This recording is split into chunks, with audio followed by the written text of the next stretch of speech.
더불어민주당은 문재인 정부 인사들과 이재명 의원을 동시에 겨냥한 수사는 한동훈 법무부 장관을 중심으로 기획된 보복 수사라면서 강하게 반발했습니다.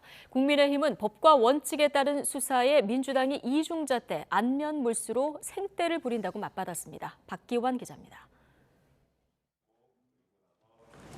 민주당은 문재인 정부 인사들 그리고 이재명 의원을 겨냥한 동시 수사는 검찰 기획이고 중심엔 한동훈 법무부 장관이 있다고 주장했습니다. 민생 문제 돌파구를 찾지 못하자 수사 국면으로 흐름을 바꾸려 한다는 겁니다. 이번에는 양쪽을 동시에 치잖아요. 한동훈 장관이 문재인 정부 윗선과 이재명, 백현동 압수수색 들어가고 이거 막 동시에 하잖아요. 이건 절대 기획 기세예요.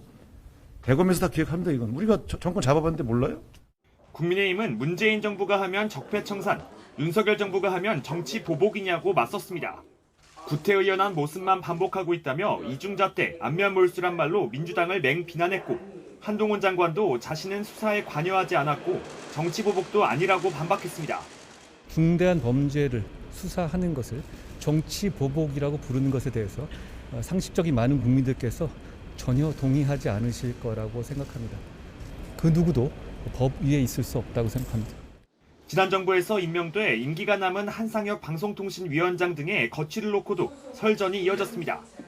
여당은 한 위원장의 농지법 위반 의혹 등의 공세를 이어가는 동시에 자리에 앉아 있는 것 자체가 후한무치하다고 사실상 사퇴를 압박했고 자리를 물러나는 것이 정치 도의상으로 저는 맞다 이렇게 생각하고 있습니다. 오히려 그 자리에 앉아 있는 것 자체가 후한무치한 것이고 자리 욕심밖에 안 내는 거 자리 욕심만 내는 것으로 저는 비춰질 뿐이다 이렇게 보고 있습니다.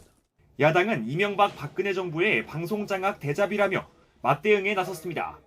우리가 방통위를 소나기에 넣어 방송을 좌지우지할 것이다 라는 것이 그들의 속내이다. 민주주의를 파괴하려는 집권 세력의 방송장악 기도를 결코 좌시하지 않을 것이다. 문재인 정부 인사에 대한 수사와 거취를 놓고 신구 권력 충돌이 본격화하는 모습입니다. 수사 국면이 한동안 이어질 것으로 전망되는 만큼 꼬인 정국을 풀 열쇠를 찾긴 쉽지 않아 보입니다. YTN 박견입니다.